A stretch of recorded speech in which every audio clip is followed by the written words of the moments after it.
2014 के बाद और 5 अगस्त 2019 के बाद पिछले 10 सालों में और पिछले 6 सालों में लेफ्टिनेंट गवर्नर मनोज सिन्हा साहब आप ही की हुकूमत चल रही है, यानी कि भारतीय जनता पार्टी। और ये जम्मू कश्मीर में इसलिए हुकूमत भारतीय जनता पार्टी की है क्योंकि यूनियन टेरिटरी जो होती है वो सीधी की सीधी मिनिस्ट्री ऑफ होम अफेयर्स के अधीन अंडर होती है। इसलिए लेफ्टिनेंट गवर्नर मनोज सिन्हा साहब, मैं आपसे चंद सवाल पूछ रहा हूं और वही चंद सवाल जो है वो मैं जम्मू कश्मीर के नौजवानों से भी पूछ रहा हूं ताकि कोई सच या झूठ की बात ना हो। तो लेफ्टिनेंट गवर्नर मनोज सिन्हा साहब, आप सुन लीजिए, जो सवाल मैं आपसे पूछ रहा हूं वही मैं अपने जम्मू कश्मीर के नौजवानों से पूछ रहा हूं।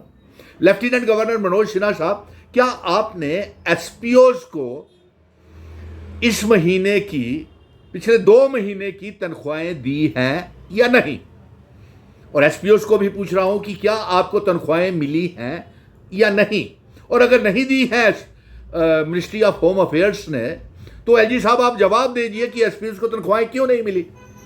पिछले आपके दौरान लेफ्टिनेंट गवर्नर मनोज सिन्हा साहब, किसान खिदमत घर वालों को लगाया गया था, लेकिन उनको पिछले 6 महीनों में जब से भी वो लगे हुए हैं एक भी पैसा तनख्वाह नहीं दी गई है। एलजी साहब आप बता दीजिए कि के किसान उद्यमियों को आपने तनख्वाह दी? और मैं किसान उद्यमियों को भी पूछता हूं कि क्या आपको तनख्वाह सरकार की तरफ से मिली? इसके बाद मैं वोकेशनल ट्रेनर्स को भी पूछता हूं कि क्या आपको तनख्वाहें मिल रही हैं? एलजी साहब, क्या आपको जानकारी है कि वोकेशनल ट्रेनर्स को जो एक हायर 10+2 स्कूल्स में पढ़ाते हैं और शिक्षा देते हैं बच्चों को, वो एजुकेशन डिपार्टमेंट को भी आपने प्राइवेटाइजेशन कर दिया, ठेकेदारी सिस्टम वहाँ भी कर दी। वोकेशनल ट्रेनर्स को पूरी तनख्वाहें नहीं मिल रही, कॉन्ट्रैक्चुअल लेक्चरर्स को आपने निकाल दिया। तो हम ये वोकेशनल ट्रेनर्स से भी पूछते हैं और एलजी साहब से भी पूछते हैं कि आपने आखिर में तनख्वाहें दी या मिली? ये दोनों बातें बताइए।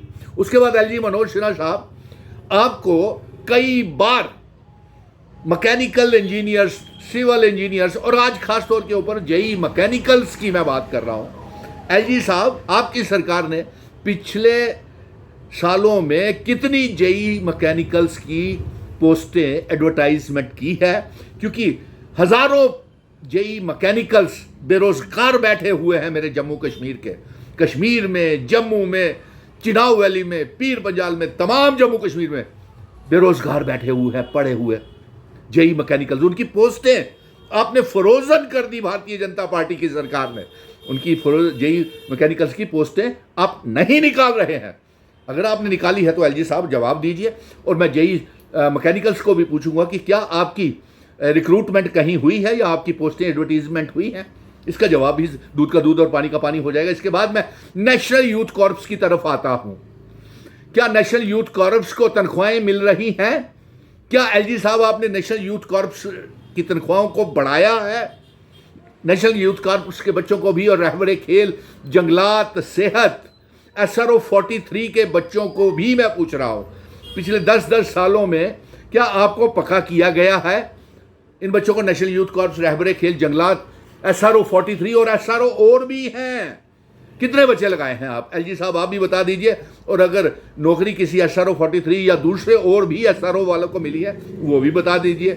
JKSSB के चुने हुए फाइनेंस और अकाउंट्स असिस्टेंट्स में जो कंपाइलर्स की पोस्टें हैं, वो चुने हुए, सिलेक्शन लिस्टें निकली हुई, वेरिफिकेशन हुई, उनको ज्वाइनिंग रिपोर्ट्स नहीं मिल रही है कई सालों में।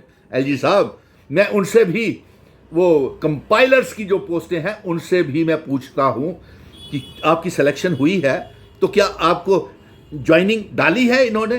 कितने साल हो गए? ये भी आप फाइनेंस अकाउंट्स और कंपाइलर्स जो है JKSSB फाइनेंस अकाउंट्स के, वो भी जवाब दे दीजिए। अब उसके बाद हम आते हैं कॉन्टिंजेंट पेड वर्कर्स की तरफ। Contingent paid workers, land donors और सरकारी स्कूल के कुक्स के साथ तो आपने बेहद बद्दा मजाक कर दिया। उनको 700-800 रुपया महीने के ऊपर पिछले 10-10, 15-15 सालों से लगे हुए हैं। ना उनको पक्का किया, ना उनकी ज़मीनें भी ले ली, ना उनको तनख्वाहें दी, ना ज़मीनों की कीमत दी और ना ही उनको नौकरी दी। ये हाल है एलजी साहब। और मैं इनसे भी पूछ लेता हूँ, चलिए contingent paid worker, कुक्स, land owners, क्या आपको सरकार ने नौकरी लगाई?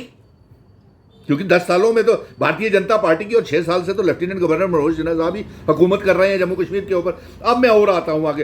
पीएचई, पीडीडी, पीडब्ल्यूडी के डेली वेजर्स, जम्मू नगर निगम, जम्मू म्युनिसिपल कॉरपोरेशंस, जिसके हजारों सफाई कर्मचारी, सिलेक्शन लिस्ट 600 चुने हुए सफाई कर्मचारी, उनको नहीं भर्ती कर रही, लेकिन बाहर से प्राइवेटाइजेशन करके जम्मू नगर निगम और जम्मू म्युनिसिपल कॉरपोरेशन को प्राइवेटाइज किया जा रहा है।